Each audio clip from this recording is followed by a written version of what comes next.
Hello प्यारे बच्चों, हमने एक हाइड्रोलिक इंजीनियरिंग की सीरीज स्टार्ट की थी जिसमें हमने कल फ्लूइड प्रॉपर्टी टॉपिक को स्टार्ट किया था। फ्लूइड प्रॉपर्टी में हमने कुछ प्रॉपर्टी कल पढ़ ली थी, आज अगले देखते हैं आगे। यहाँ पे हम देखते हैं कंप्रेसिबल फ्लूइड के बारे में देखते हैं। कंप्रेसिबल फ्लूइड में पहले देखते हैं हम बल्क मॉडुलस। अगली प्रॉपर्टी हमारी कौन सी है? Bulk modulus. बल्क मॉडुलस को कैसे रिप्रेजेंट किया जाता है? बल्क मॉडुलस की डेफिनेशन क्या हो जाएगी? चेंज इन प्रेशर अपॉन में वॉल्यूमेट्रिक स्ट्रेन के अनुपात को ही हम बल्क मॉडुलस कहते हैं।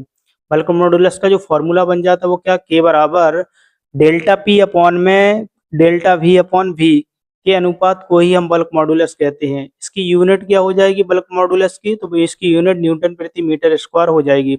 इसकी विमा क्या हो जाएगी इसकी? तो M L inverse T minus two हो जाती है। आगे अगली प्रॉपर्टी देखते हैं फ्लूइड।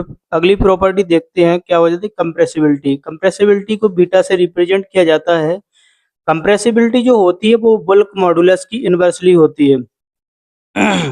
इसका जो आगे देखते हैं कंप्रेसिबिलिटी के बारे में। कंप्रेसिबिलिटी इसको अगर देखते हैं तो इसको डेल्टा वी अपॉन वी या डेल्टा डेल्टा पी के अनुपात को ही हम कंप्रेसिबिलिटी कहते हैं। कंप्रेसिबिलिटी की जो यूनिट होती है वो क्या होती है? मीटर स्क्वायर प्रति न्यूटन होती है। अगर इसी को अभी तो ये वॉल्यूम के फॉर्मेट में देखा था, अगर हम डेंसिटी के फॉर्मेट में देखते हैं तो डेंसिटी के फॉर्मेट इसको ऐसे लिख सकते हैं, one upon delta into delta delta upon में डेल्टा पी के अनुपात को ही हम कंप्रेसिबिलिटी कहते हैं। अभी हमने क्या कंप्रेसिबल फ्लूइड के बारे में देखा था। अब आगे देखते हैं हम इनकम्प्रेसिबल फ्लूइड के बारे में देखेंगे। इनकम्प्रेसिबल फ्लूइड में बल्क मॉडुलस क्या होता है? तो इन्फिनेटिव होता है। जबकि इनकम्प्रेसिबल फ्लूइड में कंप्रेसिबिलिटी क्या होती है? तो कंप्रेसिबिलिटी जीरो होती है। आगे देखते हैं कि कंप्रेसिबिलिटी के को मान क्या होता है जल के लिए। कंप्रेसिबिलिटी का जो मान होता है जल के लिए 0.5 इंटू 10⁻⁹ न्यूटन प्रति मीटर स्क्वायर प्रति न्यूटन होता है।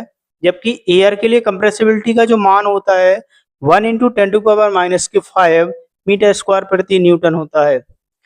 अगर रिलेशन हम देखते हैं कि जो एयर की कंप्रेसिबिलिटी है और जल की कंप्रेसिबिलिटी कितनी होती है, तो जो एयर की कंप्रेसिबिलिटी होती है वो जल की कंप्रेसिबिलिटी का लगभग 20,000 गुना होती है।